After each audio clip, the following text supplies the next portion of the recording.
हर वर्ष की तरह इस वर्ष भी हिंदू धर्म सांस्कृतिक संवर्धन महोत्सव ये पाटिल पुजारी अंबरनाथ गांव जो इस शिव मंदिर के पुजारी है, इनकी तरफ से हर साल सुबह रुद्राभिषेक होता है। उसके बाद दोपहर के समय भक्तगणों के लिए भोजन का प्रबंध होता है और अनेक कार्यक्रम इस प्राचीन शिव मंदिर में अंबरनाथ गांव के कोली समाज के पाटिल पुजारी करते हैं।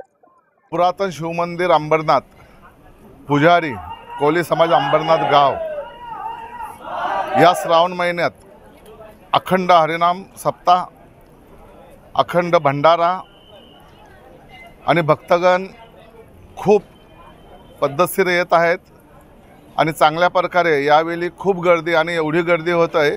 फक्त सांगायचं तात्पर्य एवढाच की ह्यावेळी एवढा आनंदमय पावसाचं वातावरण असतं, सगळीकडे हराभरा सर्व हराभरा असतं। त्याच्यामुळं शिवाला जे पसंत आहे शांतता, जे शिवाला पसंत आहे शांत, जे शिवाला पसंत आहे थंड राहणं आणि ह्या श्रावण महिन्यात हा सर्व वातावरण असतं। त्याच्यामुळं भक्तगणांची मनोकामना ह्या महिन्यात जे दर्शन घेतात त्याची मनोकामना नेहमी पुरी होतं। हे आजपर्यंतचा इतिहास आहे की नक्की जो या श्रावण महिन्यात दर्शन घेतं त्याची मनोकामना पूर्ण होत आहे।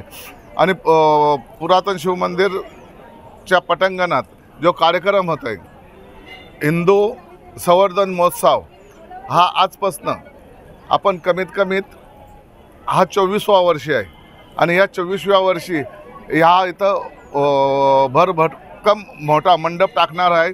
प्रत्येक वर्षी जसा मंडप असतं यावेळी सुद्धा जसा जेवण भोजनाची व्यवस्था केलेली असतं दुपारी 1 ते 5 वाजेपर्यंत जेवढे पण भक्तगण येतील त्या सर्व भक्तगणांसाठी भंडारा हा उपलब्ध आहे। 1 ते 5 वाजेपर्यंत भक्तगणांनी ही नोंद घ्यावी आणि ह्यावेळी खास करून रामानंदचार्य नरेंद्र महाराजजी यांचा कार्यक्रम 26 तारखेला आहे, तर हेही भक्तगणांनी सर्वांनी नोंद घ्यावी।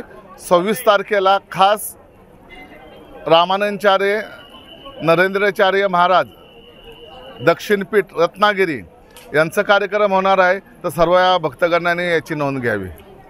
कोणार्क, अपना शहर अपनी बातें।